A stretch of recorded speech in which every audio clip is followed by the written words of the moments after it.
오래간만에 오니까 너무 좋은 것 같아요. 제가 포항에 산 지 10년이 되어 갑니다. 10년인데 앞으로 10년 더 남아 있어서 제 인생에서 두 번째 고향이 포항이라고 생각이 드는데 그리고 흥해 제일교회는 제 꼭 고향교회 같은 느낌이 듭니다. 우리 장로님들, 권사님들, 집사님들 또 다시 뵈니까 너무 행복하고 좋아요. 감사합니다. 이렇게 박수도 많이 쳐주시고 정말 고향교회입니다 생각합니다. 너무 감사합니다. 오랜만에 와보니까 아무튼 이 마스크를 쓰셔도 감출 수 없는 정말 대단한 얼짱들이 많이 모이신 것 같아요. 그렇죠? 마스크로 감출 수 없는 얼짱들. 얼짱이 뭐냐면 아멘 할렐루야. 세상에서는 그렇게 성령수 받은 사람이 또 얼짱이라고 이야기하지만 우리는 하나님의 형상이 회복된 사람들이 진짜 얼짱입니다. 할렐루야. 두 번째 보니까 몸짱도 상당히 많으신 것 같아요. 운동을 많이 하셨는지 근육도 상당히 많고, 근데 세상은 근육이 많으면 몸짱이지만 우리는 하나님의 성령이 거하시는 사람이 진짜 몸짱입니다. 할렐루야. 아멘. 다른 교회는 여기까지는 있는데 그 다음이 없어요. 여기 보니까 족장들이 또 많이 족장들. 발이 잘 생긴 분들이 족장이라고 생각하면 안 되고요. 아브라함도 족장이고 이삭도 족장이고 야곱도 족장입니다. 물론 한 부족의 대표이긴 하지만 그분들의 공통점은 주님의 말씀에 따라 순종하고 살던 사람들이라는 것이죠. 로마서는 우리에게 주의 말씀을 전하는 자들이 아름다운 발을 가졌다라고 이야기합니다. 우리 흥해 제일교회 성도님들 뵈니까 다 아름다운 발걸음 가지신 분들인 줄 믿습니다. 우리 한번 인사를 해보는 이렇게 얘기합시다. 엄지손가락 2개 하셔가지고 나는 얼짱, 몸짱, 족장에 한번 자기 자랑부터 시작을 해요. 시작. 네, 진짜 진심이 담긴 표현들입니다. 이제 옆에 있는 분들을 위해서 우리 장로님, 집사님, 권사님 정말 진짜 얼짱, 몸짱, 족장이세요. 한번 우리 인사하겠습니다.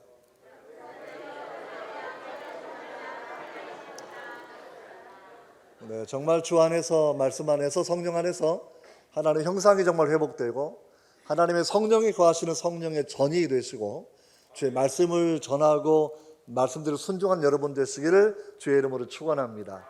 우리 기도하겠습니다. 하나님 아버지 감사합니다.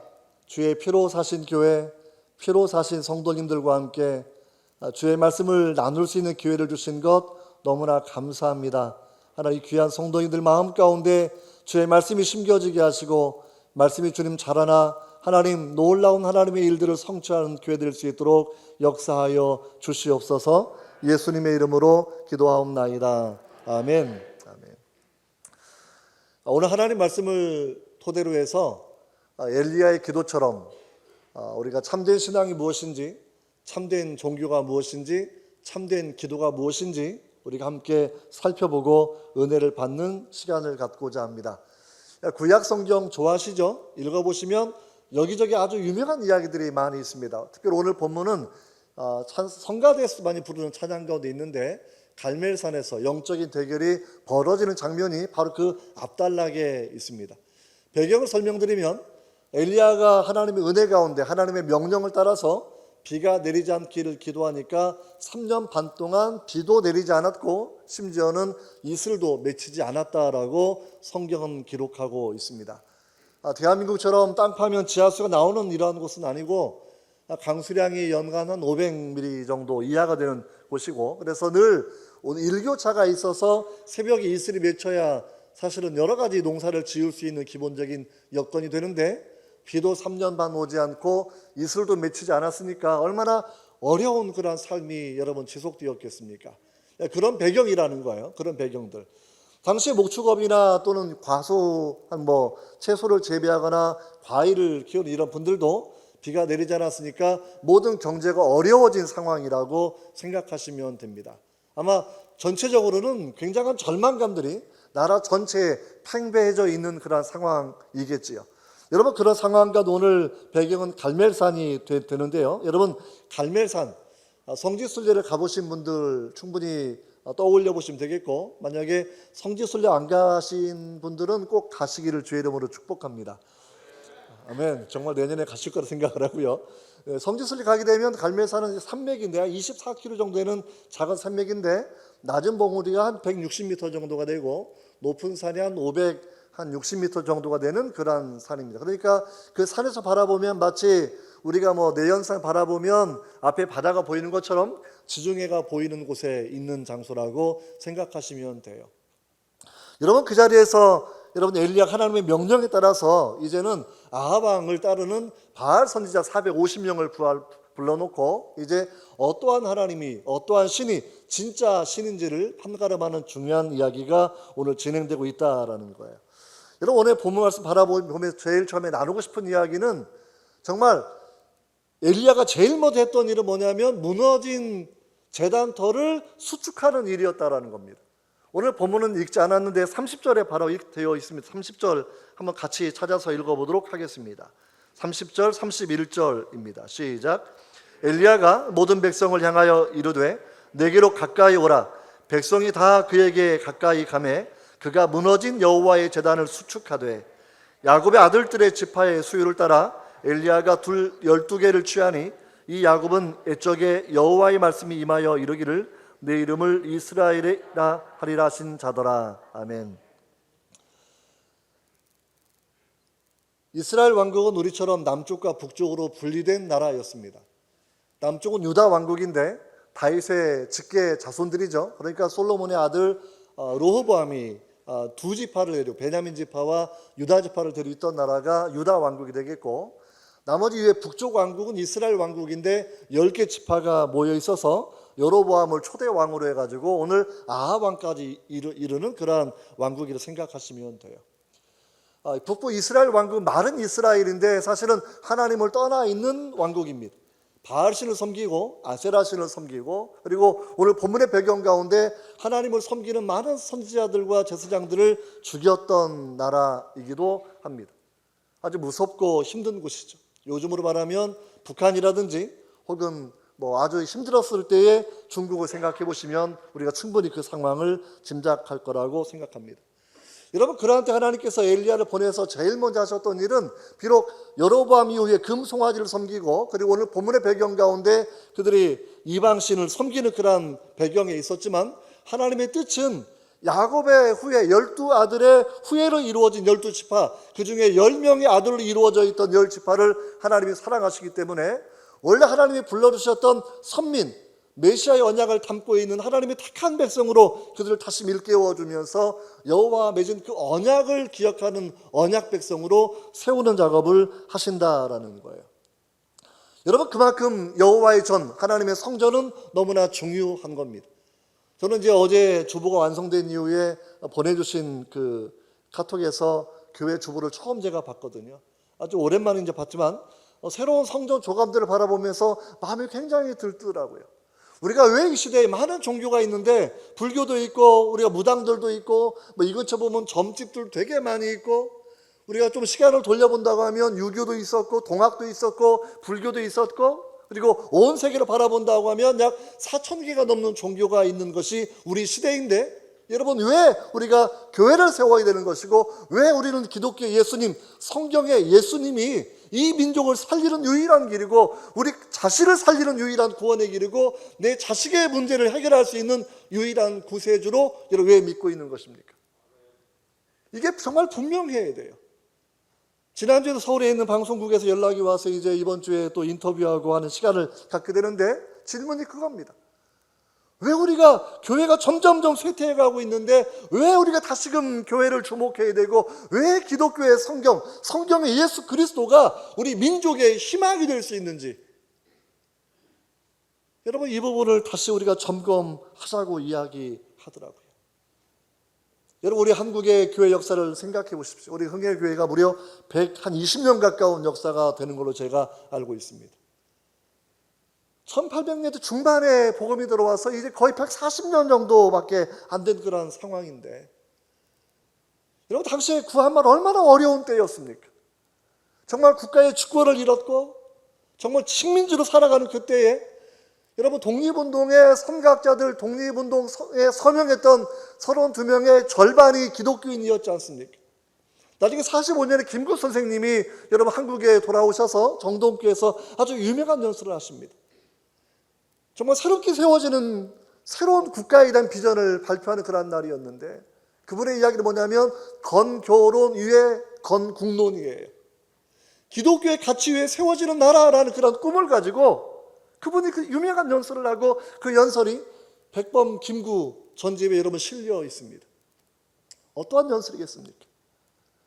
성경의 가치 위에 세워지는 나라, 정말 서로를 소중히 여기고 도덕성의 고향이 되고 자유와 평등과 존엄성이 있는 그 가치 위에 세워지는 그 나라를 꿈꾸면서 그가 말하기를 경찰서 10개를 세우는 것보다 교회 1개를 세우는 것이 더 낫다라고 확신 있게 이야기하고 있어요. 경찰서에 사람을 처벌하는 곳이지만 교회는 사람을 바꾸어내는 곳입니다. 사람을 변화시키고 사람을 중생하게 하고 사람을 하나님의 자녀로 만들어주고 여러분 기도의 사람으로 정말 능력 있는 하나님의 사람으로 만들어내기 때문에 교회를 하나 세우는 것이 경찰서 10개를 세우는 것보다 훨씬 낫다고 이야기하고 있는 것이죠. 여러분 미국만 해도 마찬가지죠. 미국도 나라가 세워진 지 얼마 되지 않은 1776년에 여러분 세워진 나라입니다. 한 250년 정도밖에 안 됐지요, 사실은.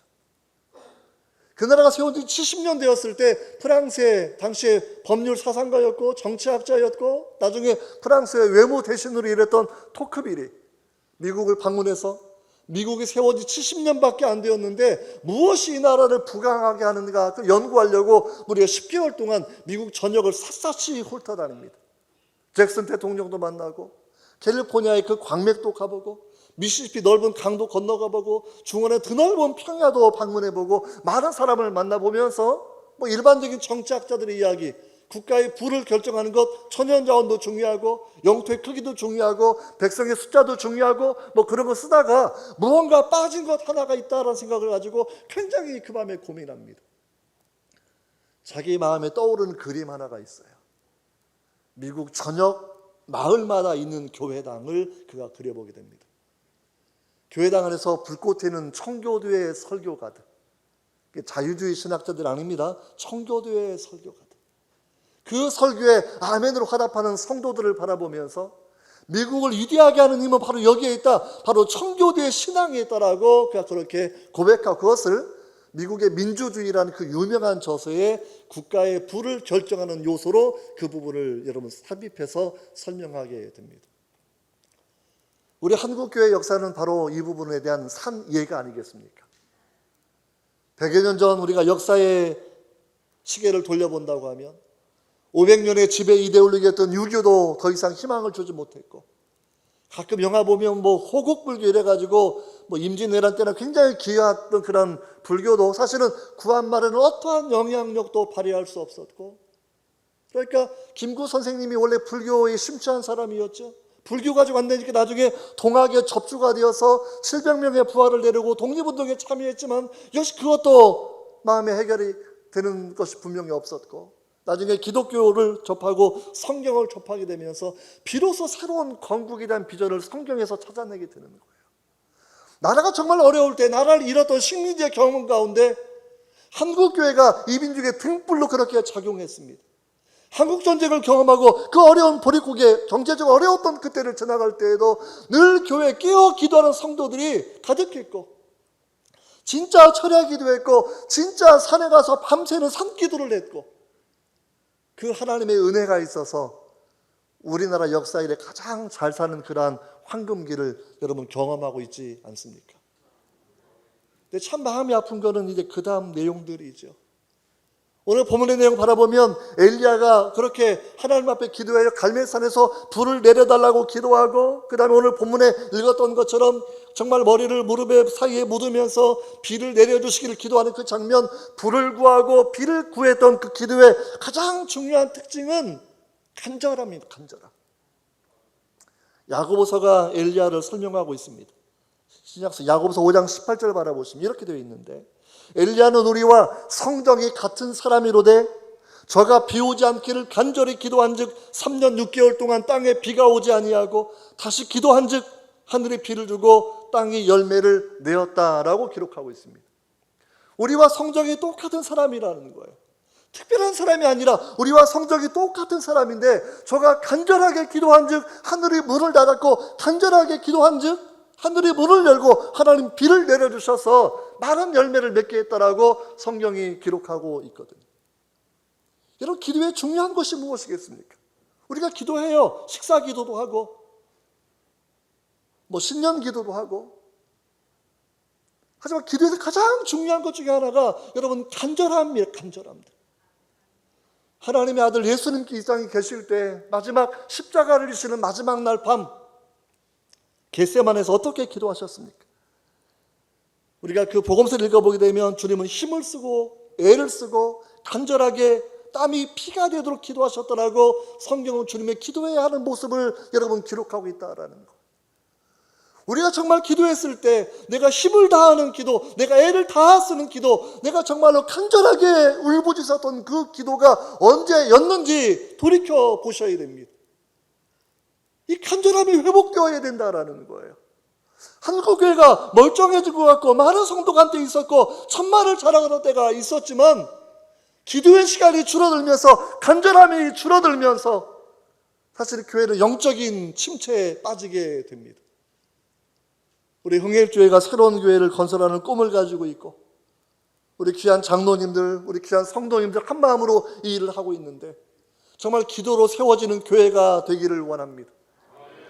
식민지의 민족의 등불이었던 그 교회, 한국전쟁의 처참한 참담한 상황 가운데에서도 우리가 교회를 짓고 교회를 지으면서 정말 민족을 깨웠던 그 소명을 다 감당했던 그 교회, 그 교회를 우리가 세워야 한다라는 거. 여러분, 제가 간절함을 말씀드린 이유는 우리의 처참한 상황 때문에 그렇습니다. 엘리야가 살던 시대에도 얼마나 처참한 상황이에요. 왕과 왕비가 우상 숭배에 올인하는 그런 상황입니다. 국가의 권력과 국가의 재정을 가지고 바알 제사장, 아세라 제사장 850명을 왕의 경비, 궁궐의 경비로 키우는 그때였다라는 것이죠. 하나님을 섬기는 사람은 얼마나 많이 죽였는지 엘리야가 기도하기를 나만 홀로 남았다라고 부르짖을 만큼 그렇게 어려운 상황이었다라는 겁니다. 여러분, 그래도 엘리야가 간절히 기도한 것이 무엇 때문이었겠습니까? 오늘 앞에 있는 본문 36절, 37절 우리 같이 한번 잠깐 보도록 하겠습니다. 36절, 37절 같이 한번 읽어보도록 하겠습니다. 아브라함과 이삭과 이스라엘 하나님 여호와여, 36절 주께서 이스라엘 중에서 하나님이신 것과 내가 주의 종인 것과 내가 주의 말씀대로 이 모든 일을 행하는 것을 오늘 알게 하옵소서.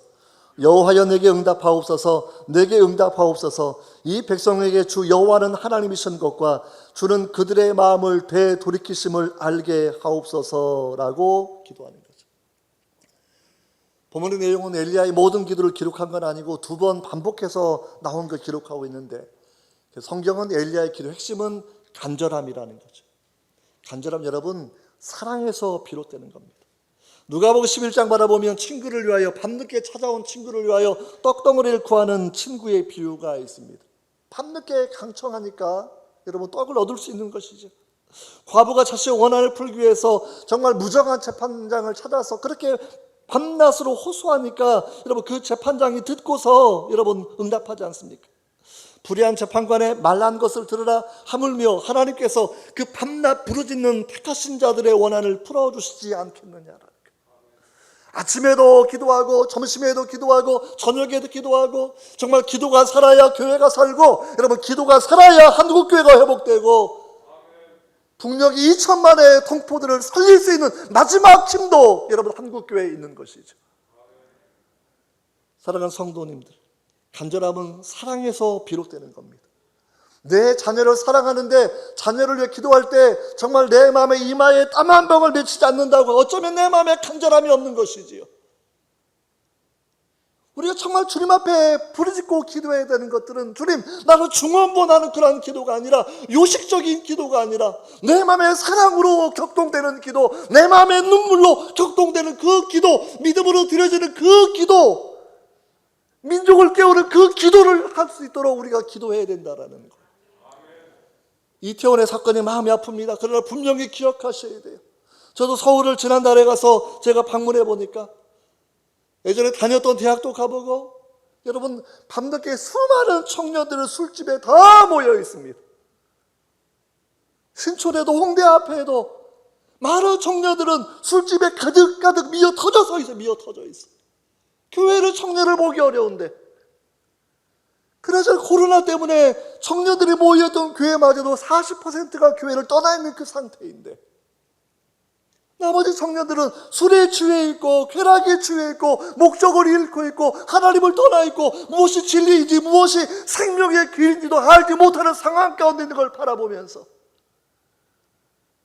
우리 마음에 그 상황을 바라보고 간절함이 여러분 꼭 회복되어야 한다라는 거예요.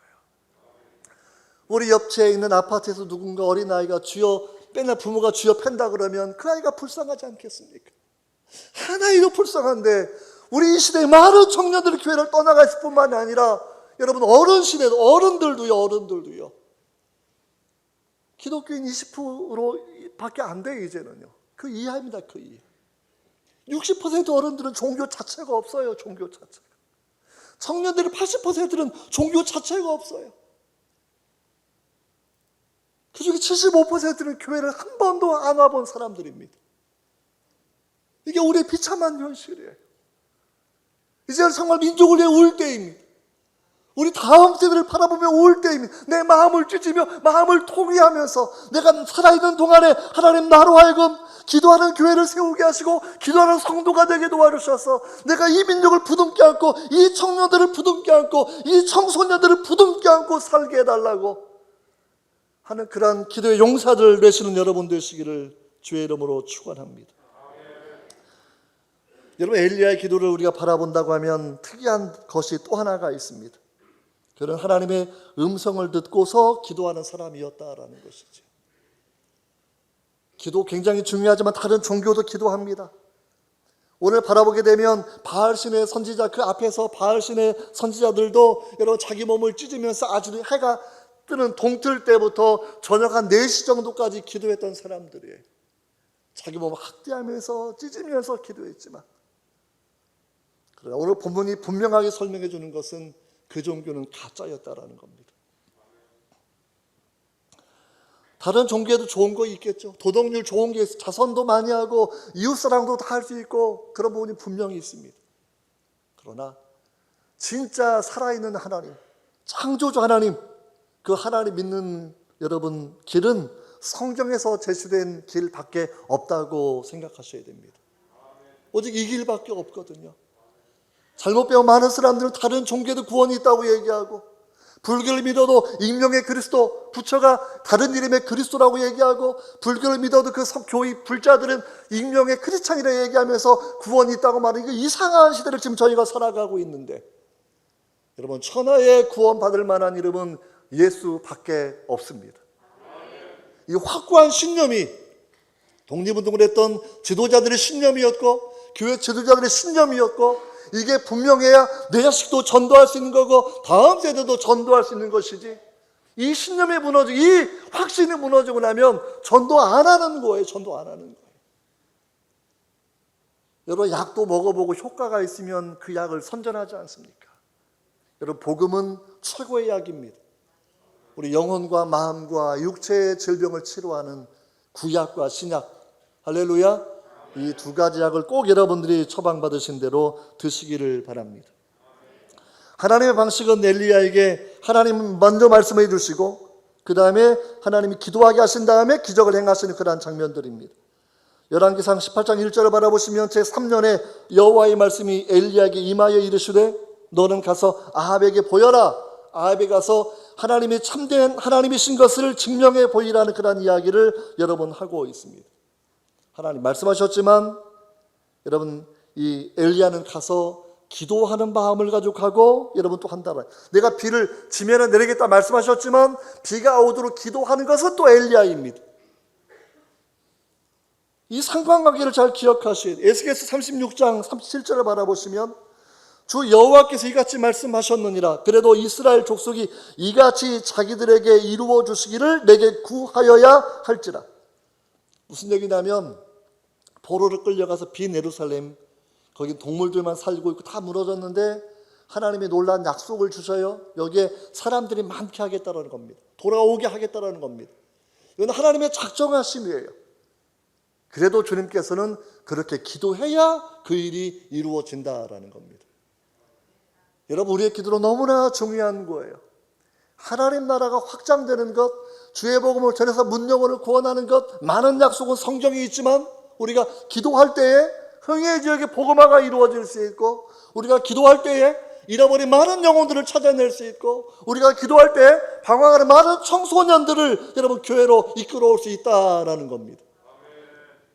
정말 기도하는 교회, 역동적인 믿음을 가진 그 교회, 하늘 보좌에 상달되는 그 기도를 드릴 수 있는 교회, 여러분 이 교회가 우리가 생각해야 되는 그런 내용이고 엘리야의 기도를 통해서 우리가 배워야 되는 부분이라고 여러분 생각합니다. 여러분, 엘리야의 기도의 또 다른 특징들은 뭐가 있겠습니까? 엘리야와 엘리사를 바라보면, 특별히 엘리야 선지자 바라보면 정말 헌신적인 사람이에요. 개인적인 눈으로 바라봐도 정말 능력이 탁월한 선지자가 아니겠습니까? 정말 사르밧 과부의 집에 가가지고 마지막 남은 밀가루로 떡을 해먹은 이후에 기도해 주니까 그 항아리에 3년 반 동안 가뭄이 끝나고 곡식을 얻을 때까지 밀가루가 떨어지지 않는 기적이 일어나게 됩니다. 과부의 아들이 죽고 나니까 기도해서 죽은 아들을 살렸던 능력 있는 기도를 했던 사람이 엘리야입니다. 불을 내리는 기도를 했던 사람이 엘리야입니다. 그 엘리야가 남쪽 유다 왕국에 가면 여러분 얼마나 많이 대접을 받고 살았겠습니까? 그러나 그의 사역지는 북한처럼 믿음의 사람을 잡아 죽이던 그 험악한 장소, 그 장소에서 사역을 하고 있었다라는 것이죠. 오늘 본문의 그 다음 배경에 그 이세벨 왕후가 이 엘리야를 죽이겠다고 그러니까 그가 도망을 쳐요. 막 도망을 치는데 남쪽으로 막 내려가는데 결국 남쪽의 국경까지는 넘지는 않아요. 로뎀나무 밑에서 누워 자면서 하나님 충분하오니 충분히 이러면서 자신의 목숨을 차라리 거둬달라고 기도했던 엘리 소리를 분명히 기억합니다. 그는 목숨의 위협을 느껴도 그는 그 지역을 떠나지 않고 사수하고 여러분 기도했다라는 그런 부분을 우리가 바라보게 됩니다. 여러분, 비가 오기 7번 기도한 엘리야를 우리 바라보면서 우리가 기도하는데 도전을 더 받기를 원합니다. 왜 7번을 그렇게 강조했을까요? 오늘 본 바라보게 되면 하나님께서 말씀하셨어요. 내가 비를 줄 거야. 너 아합한테 가서 얘기해. 아합한테 가서 얘기했어요. 그런데 이 41절 바라보면 그가 올라가서 기도하는데 무려 7번을 기도하면서 자기 사환에게 그 일을 증인으로 세우는 장면이 있는 걸 우리가 바라보게 됩니다. 여러분, 비는 예나 지금이나 일반적으로 내리는 자연현상입니다. 3년 반 동안 비가 안 내리다 비가 내려도 사람들은 하나님 없이 생각할 수 있어요. 그냥 오랜만에 비가 내렸네, 이제 가뭄이 해결되었네 라고 좋아할 수도 있겠죠. 여러분, 엘리야의 그 마음에 제가 아까 말씀드린 것처럼 비가 내리지 않기를 기도했을 때는 얼마나 처절한 기도였냐면, 남들은 하나님 비를 주시고 이슬이 생겨서 농사가 잘 되고 유목업이 잘 돼서 이방신을 섬겨도 아주 경제적으로 윤택하고 부유한 나라가 되었을 때에 아무리 잘 먹고 잘 살아도 하나님을 떠나면 죽는 길이기 때문에 하나님, 경제가 쫄딱 망해도 좋으니까, 저 사람의 기업이 망해도 좋으니까, 내 자식의 기업이 망해도 좋으니까 정신 차리게 해달라고 했던 기도가 비가 내리지 않도록 하는 그런 기도였고요. 그러나 또 그 기도가 길어져서 비가 3년 반 안 오게 되니까 또 애절한 마음이 또 들었어. 하나님, 또 이 살려달라고. 하나님의 말씀이 있었지만 비가 내려야 사람이 살 수 있고 짐승도 살 수 있고 경제도 목축업도 과수업도 회복될 수 있으니까 여러분, 제가 또 열심히 기도하게 되는 거거든요. 그런데 왜 7번이었냐면 아까 말한 것처럼 우연이 아니라 이것이 기도의 응답으로 이루어진 것을 알게 하려고 그가 7번 기도하게 되는 부분을 정하게 되는 겁니다. 우리가 이 사건 관련된 그 다음에 엘리사 선지자를 바라보면 나아만 장군의 이야기도 마찬가지이죠. 문둥병이 들어있는데 그가 자기 문둥병을 치료받기 위해서 아람 왕국의 그 장군이 왕의 친서를 가지고 정말 이스라엘을 방문하게 되고 엘리사를 만나서 치료를 받아야 되는데, 여러분 그 상황을 생각해 보시기를 바랍니다. 요즘에 주석서를 바라보면 어떤 주석학자들은 나아만 장군의 문둥병은 문둥병이 아니라 그냥 피부병이다 이렇게 이야기합니다. 기적 자체를 믿지 않는 사람들이 이제 많이 있는 거죠. 근데 분명히 기억해야 됩니다. 그러니까 단순한 피부병이었다고 하면 그가 말하죠. 차라리 몸을 씻는 거면 우리나라에 더 좋은 물이 많이 있다라는 것이지요.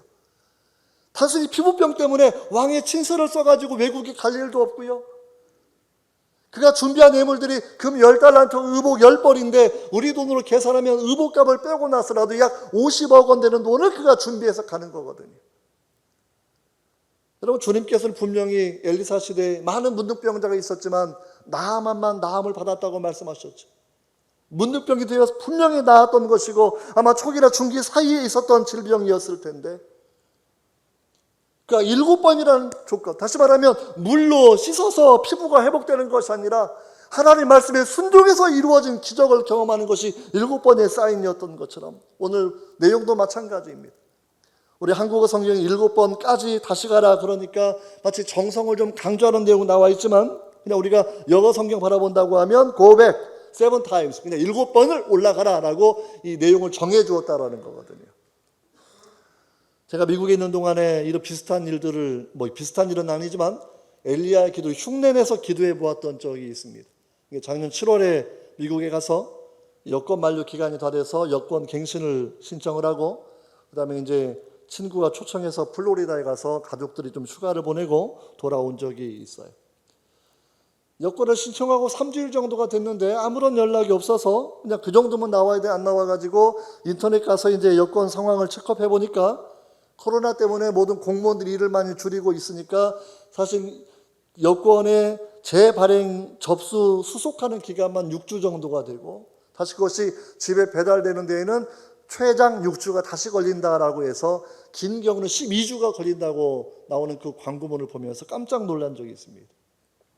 7월 말인데 이거 어떻게 해야 되나 생각이 되고, 대충 계산해 보니까 8월 중순 돼야 여권 재발행이 결정이 되고, 다시 우리 집에 배달되는데 생각해 보면 9월 중순이 되어야 여권을 가지고 돌아오면 또 2주간 격리하고, 그럼 9월 달에 다 지나가면 제가 2학기 강의를 할 수 없는 상황이 되는 거더라고요.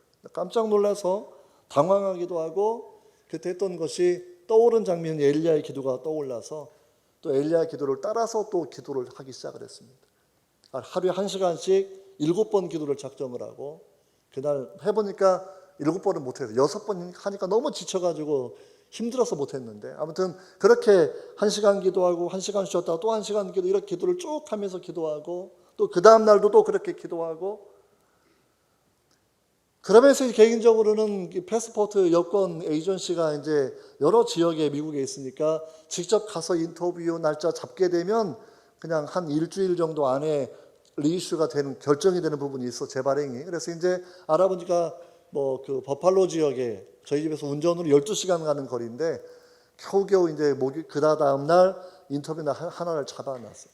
수요일 날 기도하고 이제 그날 저녁에 출발하려고 밤새워 운전하고 가야 되니까 아들 동행을 제가 하자 그랬고, 또 제 아내도 같이 간다 그래서 3명이 타서 차에 휘발유 집어넣고 커피 큰 거 사가지고 밤새 운전하려고 차에 타고 이제 출발하기 직전에 마지막 인터넷 점검을 해 보았는데요, 놀랍게도 여권이 발행이 허가됐다고 써 있는 거예요. 이틀 기도했는데, 근데 더 놀라운 그 다음날 아침에 우리 집에 특급 배달이 돼서 여권이 집 앞에 도착을 했습니다. 정말 비가 내리는 것, 당시 저는 그거보다 더 어려웠던 것이 일 안 하는 공무원들을 움직여서 제가 이걸 받는 거였는데, 정말 하나님의 은혜 가운데 기도의 파워가 정말 공무원들에게도 역사할 수 있고, 하나님의 주권이라는 게 분명히 있다는 것을 다시금 확신했던 때가 있습니다. 정말 여러분, 기도는 특권이거든요. 기도를 쉬면 안 된다라는 것이죠. 정말 우리가 비를 내리도록 하는 그런 기도를 바라보면서 엘리야의 그 소원이 뭐냐면, 하나님, 정말 이 백성이 오직 하나님이 여호와 하나님이 참된 하나님이신 것을 이 백성들이 알게 해달라는 거, 이 백성들이 하나님께 돌이켜 회개하고 돌아오기를 기다리는 분이라는 것을 깨닫게 해달라는 거예요. 한국교회가 주님께 돌아오기를 하나님은 기다리시는 겁니다. 다시금 모든 성도들이 기도에 무릎을 꿇고 마치 우리 한국교회 초기처럼 오직 하나님만 바라보고 기도하던 그때, 평양의 대부흥이 일어났던 그때처럼 오직 여호와 임재만을 바라보고 기도하던 그 심정, 그 기도가 회복되기를 분명히 원한다라는 거죠. 바알신이 풍요를 주는 신이었다고 사람들은 그 당시 생각했습니다. 우리 시대에도 무엇이 풍요를 주는 거겠습니까? 자본주의 사회에서 우리가 의지할 많은 것들이 있습니다. 이 사회, 사람을 무디게 하는 많은 돈이 있고, 많은 쾌락이 있고, 많은 명예가 있고, 세상에 재미난 게 얼마나 많이 있는 줄 몰라요. 그 많은 그 우상들, 여러분, 그 모든 것들이 우리들의 영혼과 우리 자손들의 그 영혼을 여러분 올가 낚시하는 여러분 그런 사단의 낚시질이 분명히 아니겠습니까? 제일 아픈 게 예배 드릴 때 있는 청년들의 모습이에요. 교회 오긴 왔는데 집중하지 못하고, 예배 가운데도 셀폰을 열어놓고 핸드폰을 열어놓고 게임하기도 하고 만화를 보기도 하고, 하나님께 예배할 그 영광스러운 예배 가운데에서도 그렇게 다른 데에 몰두하는 걸 바라보면서 정말 마음이 아프고 여러분 무너지게 되는 겁니다. 정말 여러분, 예배는 정말 귀한 겁니다. 하나님이 예배할 때 진정 신령과 진정을 예배하는 자를 하나님은 찾으신다고 말씀해 주셨고, 우리는 예배 가운데 우리가 변화되고, 예배 가운데 충성하고, 예배 가운데 병고침도 있고, 예배 가운데 기도 응답도 있고, 예배 가운데 하나님의 임재도 우리가 경험하지 않습니까? 성경은 지역교회를 포기한 적이 하나도 없어요. 당시 타락한 북부 이스라엘 나라였지만 엘리야를 통해서 무너진 제단을 수축하게 해주셨던 것처럼, 성경의 빌립보서, 에베소서, 골로새서, 갈라디아서, 로마서, 여러분 전부 다 지역교회에 보낸 하나님의 편지들이라는 것이지요. 코로나 시대에 많은 사람들이 줌으로 다 들어가 버렸는데, 여러분 지역교회, 흥해제일교회처럼, 우리 한동대학교회처럼, 포항에 있는 많은 지역교회들처럼 이런 지역교회를 주님의 몸된 교회의 여러분 모습으로 알고 우리가 나와서 교회를 지키는 게 분명히 필요하다라는 겁니다. 은혜를 처음 받으면 우리 하나님의 성전을 늘 기억하고 한 번 더 방문하고 한 번 더 기도하고 싶은 것이 주의 성령이 주시는 마음이 분명히 아니겠습니까?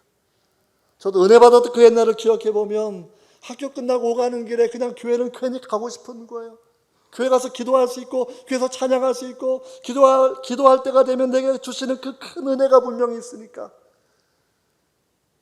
여러분, 교회를 기도하는, 만민이 기도하는 곳, 만민을 위해 기도하는 곳, 비록 흥에 있고 포항에 있다고 해도 대한민국을 품고 기도하고, 다음 세대를 품고 기도하고, 통일을 품고 기도하고, 5대양 6대들을 품고 기도하는 것이 우리 교회가 해야 되는 그러한 일이라고 여러분 분명히 믿습니다. 여러분, 오늘 말씀 바라보면서 우리가 엘리야처럼 정말 기도하기를 원합니다.